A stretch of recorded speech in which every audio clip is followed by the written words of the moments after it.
mostrar agora para vocês um experimento demonstrativo, para a gente poder agora entrar nessa transformação de um estado para o outro, né? Então eu já dei uma introdução, ali dei uma dica, né? Quando eu estava aumentando e diminuindo a temperatura, o que foi acontecendo com as moléculas.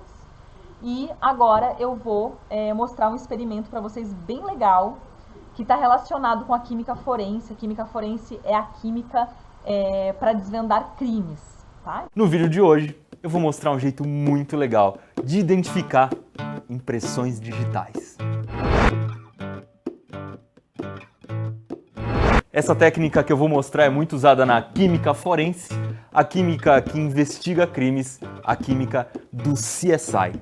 Para começar, eu vou pegar algumas folhas de papel bem novinhas, bem limpas e dar uma dedada na ponta delas. Como você deve imaginar, a impressão digital está completamente invisível, não dá para ter a menor ideia se alguém colocou ou não a mão aqui. E agora vamos fazer a revelação. E a única substância que eu vou usar é iodo. Eu vou usar alguns cristalzinhos de iodo. Eu vou esquentar o iodo dentro de um Erlenmeyer e colocar o papel dentro. E você vai ver o que vai acontecer.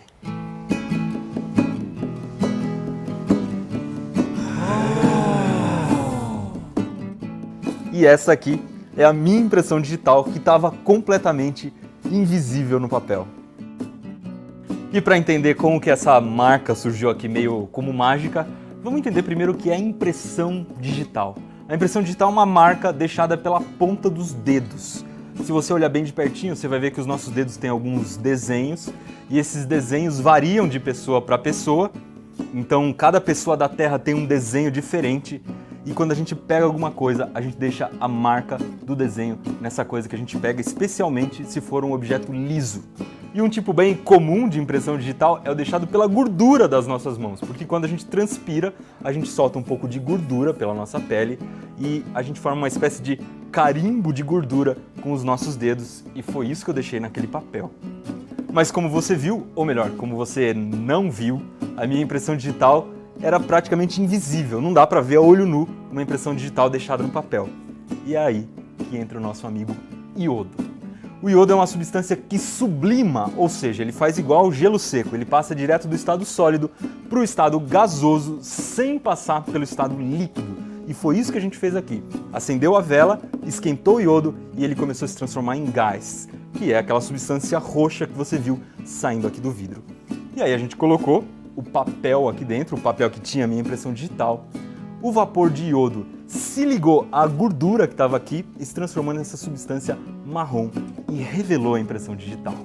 E agora, para a gente ter certeza de que fui eu mesmo que toquei esse papel, vamos usar a impressão digital que o governo do estado de São Paulo tem de mim, ou seja, a impressão digital que foi tirada no dia em que eu tirei o meu RG.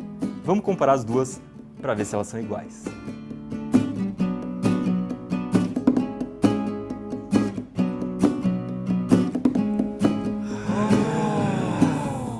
Como você pode ver, a impressão digital que a gente tirou aqui usando iodo é idêntica à do meu RG. Ou seja, se eu fosse bandido, eu tava lascado. Mas experiências sensacionais como essa aqui, você encontra na série especial Super Química. Então esse é um experimento muito interessante, pessoal. Tem muita coisa que a química que é possível fazer, né, que um químico faz para auxiliar nessa elucidação, né, para descobrir um crime, como aconteceu. Então esse é um experimento que dá para fazer em sala de aula, né? Então vocês viram ali que tinha aquele iodo sólido, ele era cinza, e daí depois ele aqueceu, né? Ele aqueceu esse iodo, ficou aquele vapor roxo, ele até falou, então o iodo sublimou, né? E daí foi onde ele colocou o papel e houve uma reação química que transformou aquela gordura do dedo dele com a digital em algo marrom, em que é possível ver, né? Então, esse experimento, junto com aquilo que eu estava falando, ele dá um exemplo, né, de, na verdade, tem algo acontecendo ali, uma transformação do estado físico do iodo, tem muito mais coisas acontecendo ali, né, que a gente poderia entrar profundamente, né, nas reações químicas, mas a gente vai ficar nesse ponto da transformação do estado físico, tá? Então, lembrem bem o que vocês observaram ali. Então, essa transformação dos estados físicos, né, aqui então está bem geral, quais são as transformações, um exemplo aqui da água, né? Então, o estado sólido do gelo se transforma em água líquida, para isso a gente dá o nome de fusão. A água líquida evapora, se transforma em vapor de água. E também tem o processo contrário, né? Quando o vapor se transforma em líquido, é liquefação ou condensação, e do líquido para o sólido, solidificação.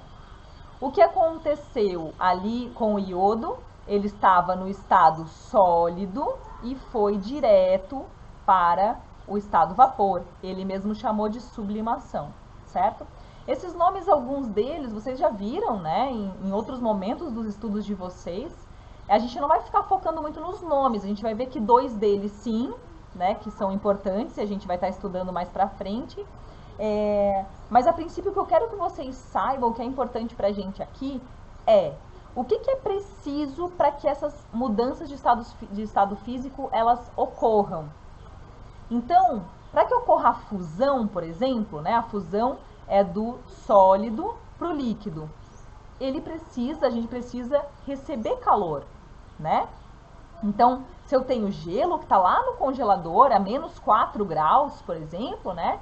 Eu tiro ele da geladeira, na geladeira a temperatura ambiente, né? É uma temperatura maior do que no congelador. Então, quando eu tiro ele do congelador, ele está recebendo calor. Por isso que derrete, tá? Então, processo de fusão necessita de calor para que aconteça. Processo de vaporização, a mesma coisa. A água líquida a gente coloca na panela, para que ela evapore a gente tem que ligar o fogão, aquecer. Então, a vaporização também precisa receber calor. Percebe que a gente está indo nesse sentido aqui, ó, da esquerda lá para a direita, ó, do sólido para o líquido, do líquido para o vapor. Então, daqui para cá recebe calor. E o contrário, e quando a gente retorna, acontece o processo contrário. Quando a gente tem água, por exemplo, e coloca na forminha de gelo, né, na forma líquida, a gente coloca então, diminui a temperatura dela colocando no congelador, ela se transforma em gelo. Então aqui a gente está tirando o calor da água. Então, o processo contrário, pessoal, perde calor, tá? Então, vamos visualizar aqui, ó, nesse experimento que eu mostrei para vocês. Então, vamos pegar a água, né, novamente. Eu vou, ó, tá no estado vapor, tá?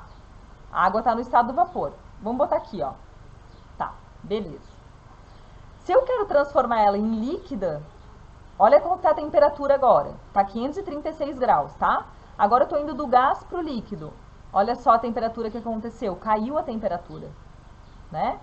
Então, quando cai a temperatura, ocorre a mudança de estado físico, né? A gente diz que perdeu calor. E da mesma forma do líquido para o sólido, que foi o exemplo que eu dei de colocar o gelo para se formar, né, na forminha, do líquido para o sólido, olha lá a temperatura que está aqui 55. Nesse caso está menos 116, né, graus Celsius. Na verdade o nosso freezer ele chega a menos 4, não chega a uma temperatura tão baixa assim, né? Mas já é o suficiente para transformar água líquida em gelo. E o mesmo vai acontecer, né, se eu aquecer, começo a aquecer um sólido, ó, já começa a se transformar em líquido, certo?